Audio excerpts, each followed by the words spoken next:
Good afternoon, Hi, everybody. everyone, from Dunrovin Ranch in Lolo, Montana on a lovely spring day. It's a typical spring day, and like always at the change of the season, I am delighted to welcome Hobie Hare here with me. I'm going to give you a virtual hug. You too. As you can see, we are maintaining our recommended physical distance. I'm not going to call it social distance anymore, you guys. I think it's physical distance. We'll maintain our physical distance. It sounds better. But it is better. Socially, we're together. Exactly. We're together socially and emotionally, and we hope that you are too with us here.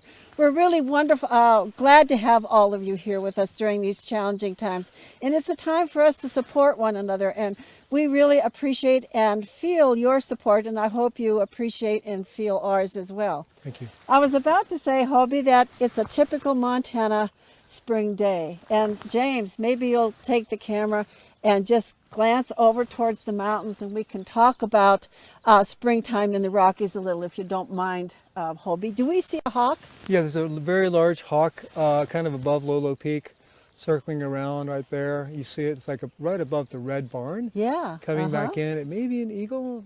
No, it's a hawk. Yeah, I think it's a red tail. He's been over here a lot. I think they are going to set up nesting across the river. They did last year. Wonderful. Yeah. So why don't you take us through a Montana spring here just for a moment? Oh, there's one in the willow tree. Yeah, really Did he close land by. in the willow tree? Really close by. Yeah. I think there may be mating going on I here. bet you there is. I bet you there is. I think there's some courting with the red-tailed hawks going on in the south pasture. But I'm assuming that James has the camera over on Lolo Peak, and kind of talk us through what Montana springs are like for a moment. Well, I forget he said it about another place, but you know, if you don't like the weather, wait a minute. It's kind of the theme and the realm for Montana as well. But basically, it's snowing in the high country. It's probably not going to snow a whole lot today, but it probably will tonight. We'll probably get some snow squalls here and there, a little bit of grapple, which is sort of like hail, but tend to be more colder season snow. And it's probably going to rain a little bit, just go back and forth for anywhere from another 8 weeks to possibly into early July, depending on the year. Yeah, Montana has a reputation of having snowfall in every city during every month.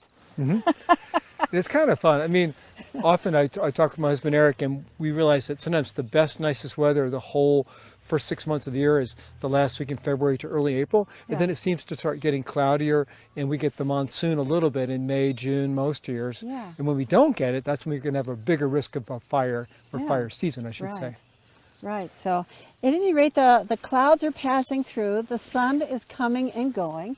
And when it's out, you can really feel its warmth. You can really feel the difference between now and the sun 6 weeks ago. I mean, absolutely. Yeah. And it's funny too, because we're dressed like we're ready for the Arctic. Right. And maybe in 10 minutes, we're going to be glad we had all these clothes on. But right now, I'm cooking. That's right. You don't know how to dress in Montana in the springtime.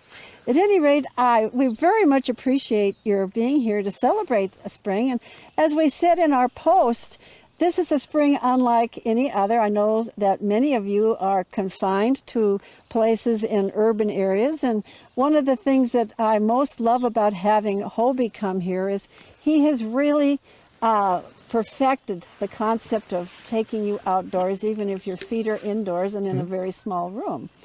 And so springtime is a particularly nice time to get outdoors because it's a season of transition, isn't it? It is, definitely. Lots of migrating going on.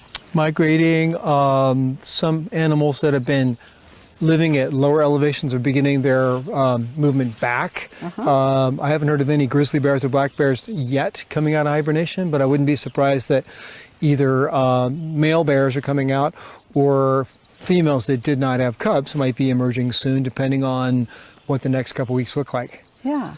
And they come out to dig for those green shoots. There's a lot of digging going on for grizzly bears at the very beginning of the season, is there not? Yeah, and as the ground squirrels and prairie dogs, things like that start to kind of come out. They're kind of slow those first couple days, which is advantageous for the bears. Yeah. After that, they're a little bit quicker, and I dare say smarter.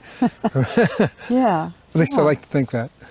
And then, of course, there's the whole bird migration. And, you know, we do have Mrs. Canada Goose Decoy up on the osprey's nest. And I'm sure that all of you have been hearing the migrating geese coming through. We've been hearing them more and more every day. And also the sandhill cranes. We have several sandhill cranes that are making a nest just south of us. And they're beautiful and delightful, and enjoy them very much. And have you seen robins at your place? Yes, they're in the yard, but they're not nesting where they were last year because our cat, who refuses to be an indoor cat, put some predation pressure on them. She did not catch or kill any, but I think the robins have found a safer place to raise their young this year. But our cat gets very excited and kind of makes this talkative chirp whenever she sees robins, especially. So we're well, between us, we have a robin's nest from last year. It's pretty cool. Yeah. Every year our log house sports 3 or 4 robin's nests. They've come to rely on the logs that stick out. They're perfect places for nests. And even one year we had a spring wedding, and I got the construction tape and taped off an area. Social distance. Social distance so that people wouldn't disturb the robin. Good. And one, though, did nest in the dance hall right before a wedding, and unfortunately we had to do away with her nest. Yeah, because it was just in the most inopportune place. But, you know, springtime is, of course, the renewal of life. It's when, you know, the cold and harsh winters give way to the lazy and long summer days. And that transition is something I think we're all looking forward to this year. I did post on our post several poems, one of which I'd like to read right now. And I originally was going to read a poem by Mary Oliver. And it's on the website, the one by Mary Oliver. But I'm going to instead read one called The Peace of Wild Things by Wendell Berry. And he's a wonderful poet. And this just really struck me.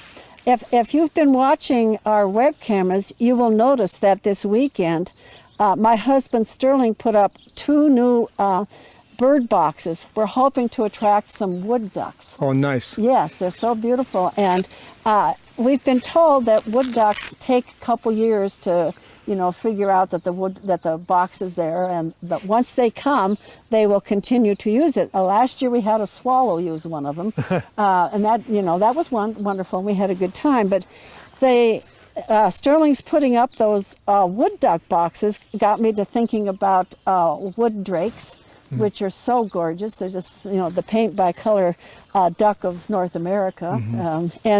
And this particular poem touches on a wood drake. Excellent. And on a great blue heron, both of which you will see here at Dunrovin Ranch. So I wanted to read this kind of in acknowledgement of the dark place that the world is in right now with the coronavirus, and how much of a pall that puts on human society. But in truth, the rest of nature knows nothing of it. And it goes on as usual, and it can help us lift our spirits. So with that in mind, I'm going to read Wendell Berry's poem.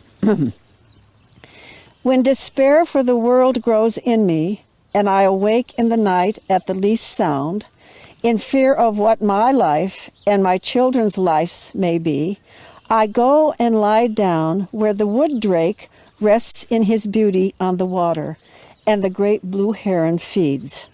I come into the peace of wild things, who do not tax their lives with forethought of grief.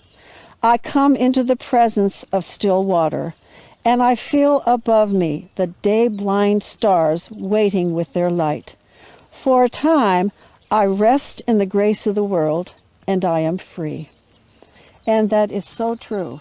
Because and with life that, is would going you on. like to take us deeper into nature? Sure, you bet. You know, I just wanted to comment too that in Montana and in other places too, we've all had natural disasters or the threat of things over time, hurricanes, tornadoes, earthquakes, you name it. And I just think about the fires of '88, how that was such an eye-opener for so many people in the Northern Rockies. And The fires of '88, for those who don't know, swept through Yellowstone Park, just devastated it. Mm-hmm. Yes. And what was really fascinating is in the 30 years since then, we realized that fire does play a significant role, and it doesn't impact the landscape the same way in different areas. And out of that came all this regrowth and rebirth, and it's sad for someone who might have gotten to see Yellowstone before that and to imagine that it was all destroyed and gone, but so much has happened.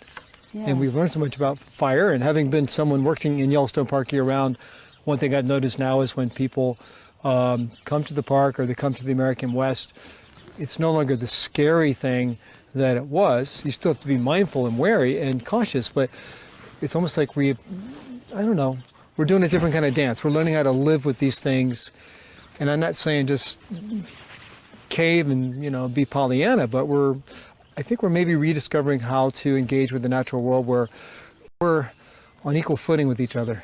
I think that there's a lot of truth to what you say, Hobie. Particularly fire management in the West has taken a turn. It used to be out by 10, Yes. by 10 in the morning. And now as science has matured, they're recognizing that fire is an important part of the ecology of this part of the world. This part of the world evolved with frequent fires. Mm-hmm. And that when you take that out, other things change. It's just like with the wolves being reintroduced into Yellowstone, Mm-hmm. they now understand that wolves played a really critical part in that whole ecosystem. It wasn't just taking out one species, it was breaking an ecological chain. Yeah. And these transitions really do help us understand that, you know, when we live with nature instead of fighting it, we are happier and so is nature. Yeah, I like to think of it as moving beyond the description of something as good or bad or Yes. great or awful. It's just part of nature, the natural world. We're Right. part of that, and it's an ongoing chapter of life for all of us. It is. Yeah. Yes. So let's And I'd be happy to lead use us- that nature to help us take our minds off of what's here. Okay, well, I'm squinting a little bit, so I'm going to put on my shades, so pardon me.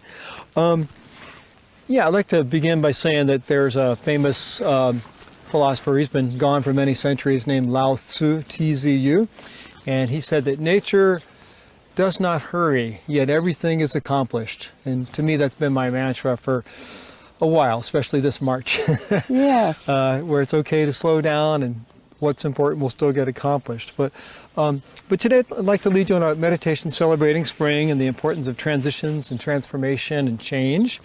And in spring, transformation and change and transitions are all palpable. And it seems like nearly everything is alive again with renewed energy following the long winter. And we're rapidly gaining several minutes of daylight here weekly, here in the Northern Hemisphere. The angle and the intensity of the sun seems to be getting stronger and stronger every day. And one thing we're noticing, which is quite easy here in western Montana, is about 6 weeks ago, the sun was set over there to the southwest. Now it's just pretty much straight west, even arcing a little bit more northwest. It's exciting to see.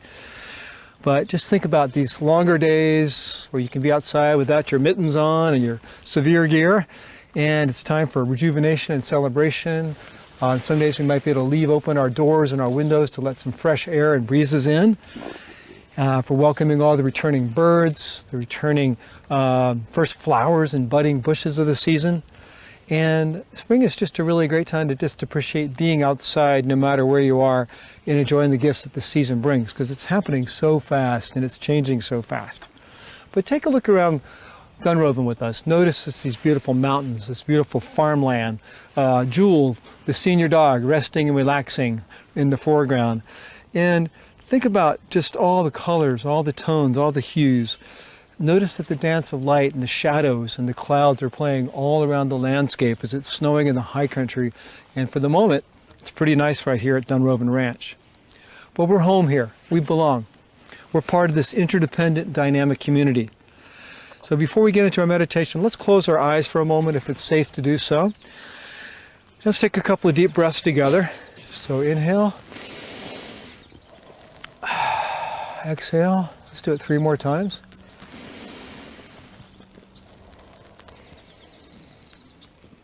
Two more times.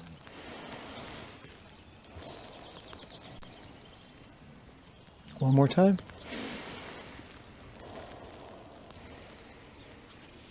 So make sure you're sitting in a comfortable position. And if you want to take a moment just to stretch or to roll your shoulders and neck and arms, just go ahead and do that. All right. And then return to that comfortable position. Let's take 4 more deep breaths together.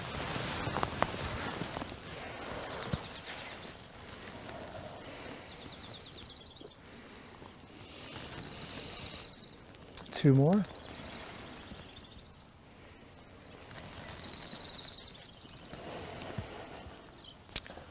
So imagine you're here with us at Dunrovin, this beautiful hillside across the river behind us. Sunlight is splashing and filtering through the clouds and the trees, illuminating all that is touching. Imagine that through your feet, you're tapping into the sleeping earth's reawakened energy, its revitalized and enduring energy. You're inspired and you're excited to express your own passions and creativity. There's no hurry. No time is ever wasted or squandered. Let's take 4 more breaths together.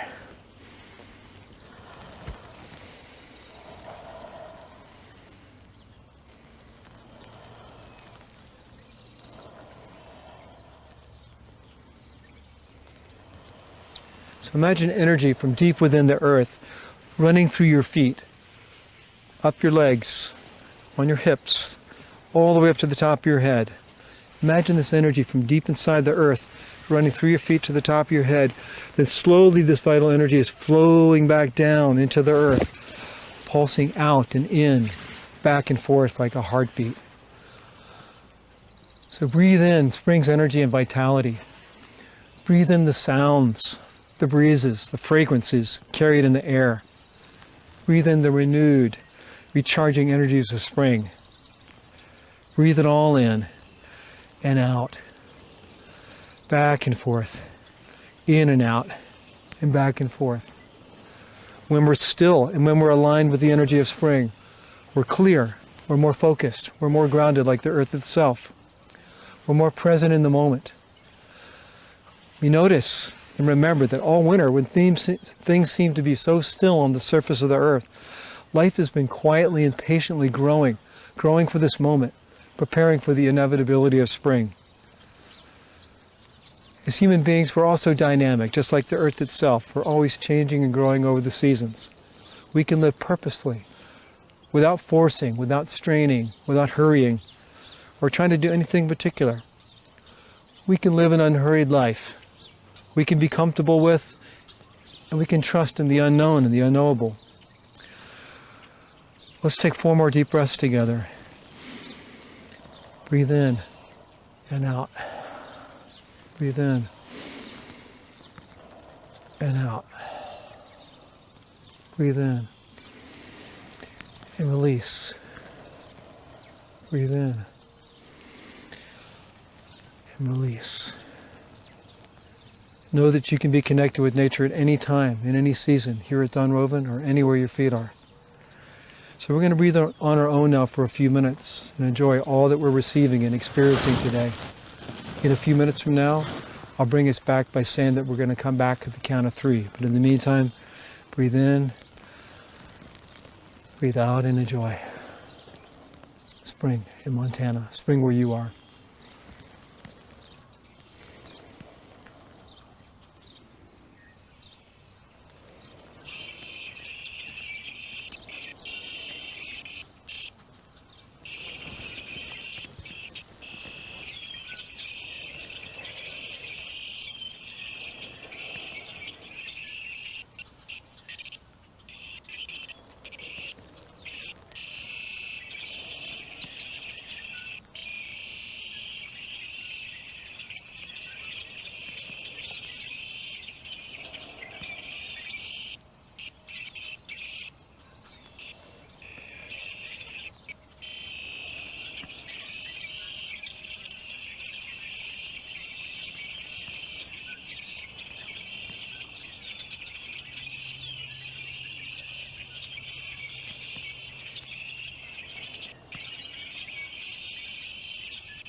Okay, at the count of 3, let's come back together.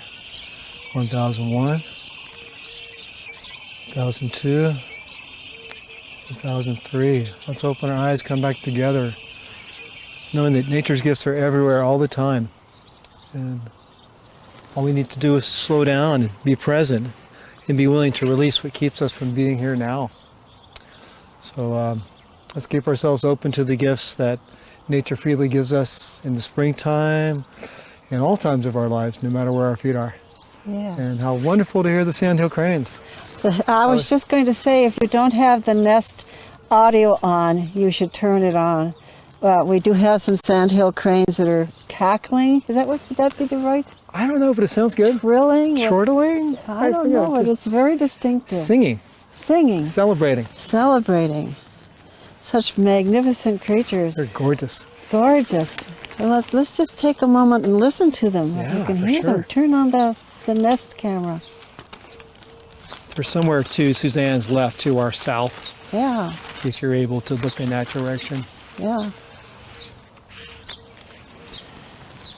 We've been seeing them on the river camera last year, so we do get to see them occasionally. But this is the time when they're most vocal, is in the spring. Now in like September before they take off, October. Yeah. Yeah. They're beautiful. They're wonderful. And while we were being quiet, Hobie, I noticed that just a week ago, the sounds of the red-winged blackbirds sort of drowned out everything, but now you hear so much more. Right. You know, it's many more species are coming back. Mm-hmm.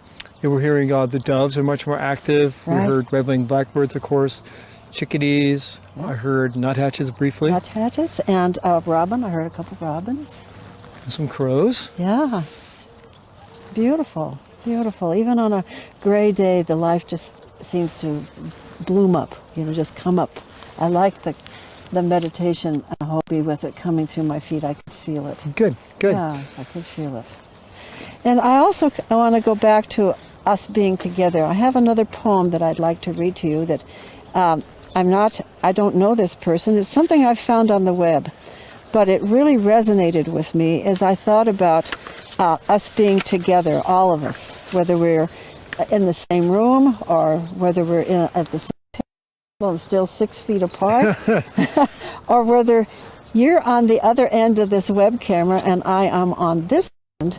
I still feel connected, and I still feel that we will get through the turmoils right now if we keep this togetherness and we work at it.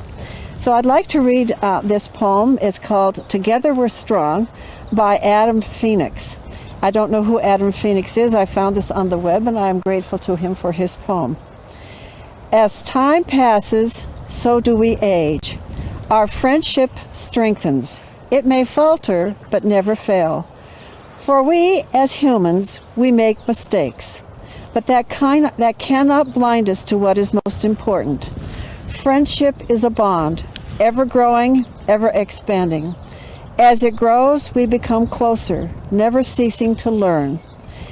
As trials come, we fight them, not alone, not separate, but always together. Many things are thrown at us in life, but as long as we are together, we have nothing to fear.